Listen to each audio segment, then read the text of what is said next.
Yo, what's up everyone? My name is Andrew Warren, and in today's video, we're going to be talking about some more good news for Tesla stock.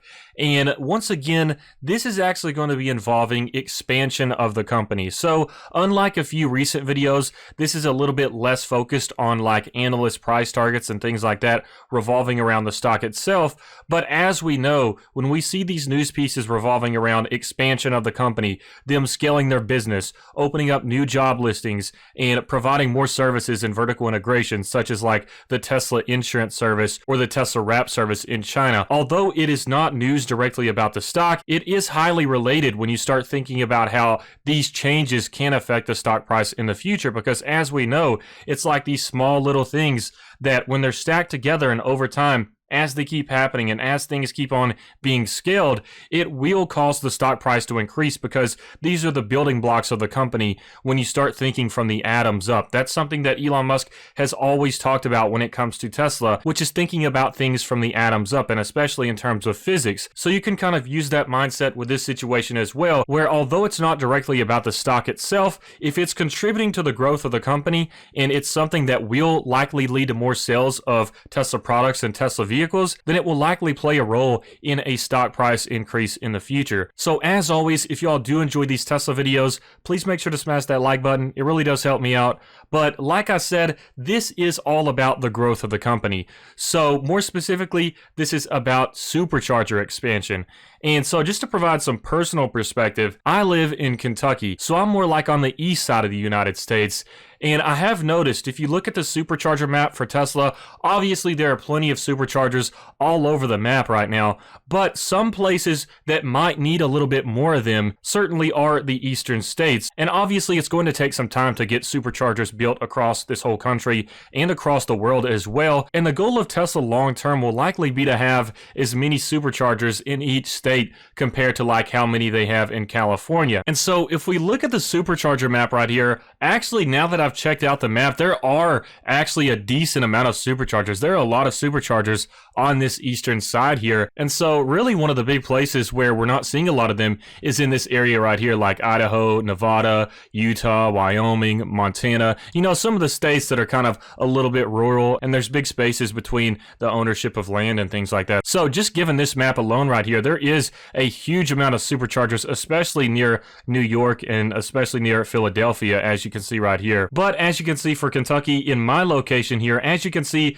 there are some destination charging, but there's just a few superchargers. So in comparison to places like New York and California as well, states like mine could really benefit from an expansion on superchargers. So obviously from this map, as you can see, at this point in time, there's a lot more density of superchargers in the larger city areas, which makes complete sense. It kind of goes along with the business model of how Tesla started out with the Roadster, then they created the Model S. They started in the places where they could get the most money from the lowest volume, and they did that so they could keep on expanding and scaling their business and producing more vehicles at a higher volume in the future with like the Model S and the Model Y and things like that. So it's kind of going along with that business model here as well. It simply just makes sense to start in the larger cities because of course there's more people that will utilize that, and there's likely going to be more people that own a Tesla in these larger cities that are likely willing to adopt technology much more as well. So it makes complete sense. I'm definitely not throwing any shade on Tesla. Like I said, it's kind of similar to their plan of releasing different models in certain orders for maximum optimization. It just makes sense. And thanks to these superchargers being developed, now they will likely be able to expand onto the more rural areas, where even in the more rural states and rural areas, eventually there will be this transition across the board to EVs. Like I said, you have the early adopters in California and the larger cities, but even with myself living in Kentucky, I plan on my first vehicle being a Tesla, so I could greatly benefit from a lot more superchargers being developed in Kentucky, and I think that would play a role in getting more people to buy a Tesla right now, because I think some people would love to get a Tesla that live in more rural areas, but the issue is they may have to drive a pretty long ways to get to a supercharger, and of course you can charge the vehicles at home, so it's not that big of a deal, but more access is always better in my opinion, and I think Tesla is going to continue to expand. So given this topic and in discussion of supercharger expansion, let's go ahead and check out this tweet tweet noting a potential partnership between Tesla and Target with developing more superchargers. So as you can see right here, this is a tweet by Marco RP, also known as Montreal Tesla, and this states, just found a document in the file for future Daytona Beach Supercharger that shows an agreement between Tesla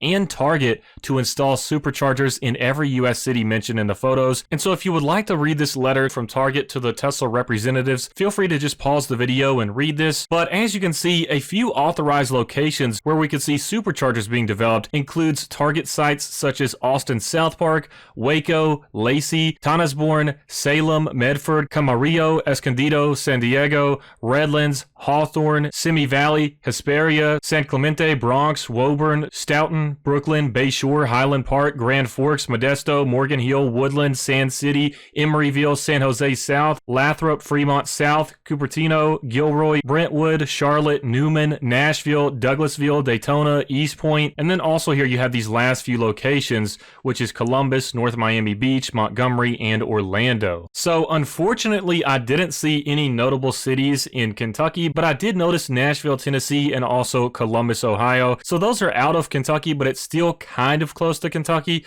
So at least we're getting a little closer there. I'm actually surprised they didn't announce any in Lexington, Kentucky, because there is a Target in Lexington, Kentucky, and I think a lot of people would benefit from that. I think there's actually a supercharger for Tesla at Meyer in Lexington, Kentucky. So in my opinion, just in terms of a business opportunity, it wouldn't be that bad of an idea for Target to have one of these supercharger locations in Lexington, considering that there's really not a lot of competition in terms of the different locations right now. I'm assuming Target gets some sort of cut from this, so like I said, there is some potential competition opportunity with Meyer getting a cut and then Target getting a cut, because there is a lot of people that go shopping in that area where Target is, because they have a bunch of different shopping locations near that Target, huge parking lots, and then there's also like a bunch of different food places to eat as well. There's a Japanese steakhouse, clothing stores, and so it is actually kind of like in the middle of Lexington where there's a lot of traffic, a lot of people, and that would be a good opportunity for charging revenue for Tesla.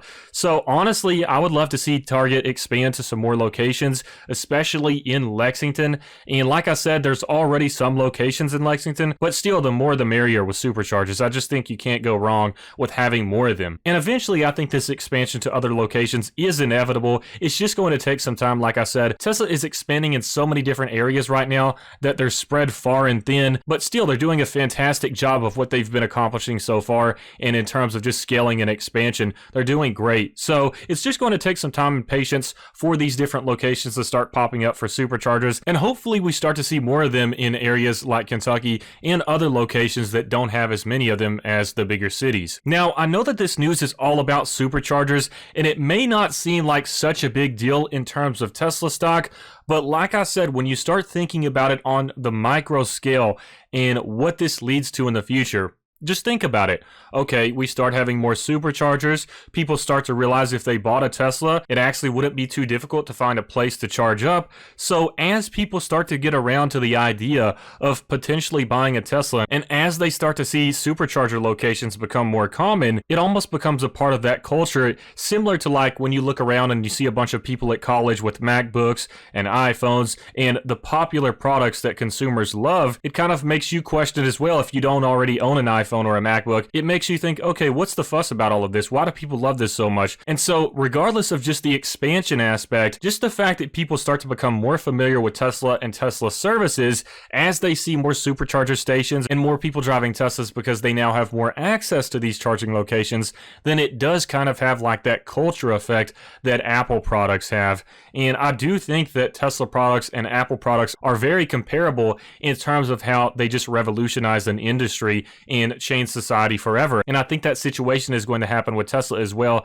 especially with the full self-driving. So just addressing this in basic terms, why is it important for Tesla and why is it important for Tesla stock? So for one thing, this is another one of those examples where we are seeing expansion after expansion. Like I've mentioned, there's been new retail stores for Tesla. They're opening up new positions and job listings across the world right now. And then we're also seeing expansions on a smaller scale in terms of superchargers. So although it may not seem like such a big deal when you just look at it in terms of face value, when you actually start to see the expansion of this aspect alone, in addition to all of the other expansions that we've been seeing so far, for one thing, that's that example once again that Tesla is continuing to scale their business. They want the most access to potential customers as possible. So with that, they have to begin scaling their business even more. That means creating more superchargers, building more factories so they can increase production and deliveries. And then as they get more production and deliveries, they gather more data from people driving their Teslas around, which contributes to training the neural net for the full self-driving technology. So it benefits Tesla greatly to keep on expanding their business, scaling production, and making sure that things are optimized, because that provides more revenue for them, which helps them scale even more. So this is kind of like one of those smaller scale expansions, but when you think about all of these different locations, the revenue that they can provide for Tesla, and then also it just simply normalizing the Tesla culture within the United States even more with more of these locations, then it actually contributes a lot more to this company than one may think just looking at it in terms of face value. And so that greatly correlates to Tesla stock as well when we think about this company expanding, because when we see these news pieces about Tesla expanding and pumping out more numbers in terms of like the Model 3 in Shanghai and the Model Y numbers right now as well, we see those numbers and that increases the confidence that people have in Tesla stock, which of course could maybe persuade some investors to buy more shares, or for new investors to finally have confidence in the company and the growth that they're seeing right now and decide to finally get in on Tesla stock. So even at the small scale, these things are very important to pay attention to, and especially if you own a Tesla. I don't own a Tesla, but especially if you own a Tesla, this is a big deal for those people as well that take big road trips across the country. Now they can pretty much access a lot of these target locations that they didn't have access to before, which of course could optimize their road trip routes even better. So this does contribute a lot to the company in my opinion, even though it may not seem like a big deal at first. But anyways, I hope you all enjoyed this video. Just wanted to share this little news piece and also give some of my perspectives on it. Since I don't have a ton of access to superchargers where I live right now, I would absolutely love to see them become more common, and it would definitely make a big difference in terms of purchasing decisions for customers in my state, I think. But like I said, please make sure to smash that like button if you all enjoyed this video, and also feel free to check out Robinhood and Webull in the description below. If you use my referral link, then you'll get some free stocks, and especially with Webull right now, if you deposit $100 into your account and sign up with my referral link, you'll get 2 free stocks valued up to $1,400. So that's nice passive income, and you can take that $100 right back out. So it's basically just free stocks, free money. But hope you all enjoyed this video, and I hope you have a fantastic rest of your week.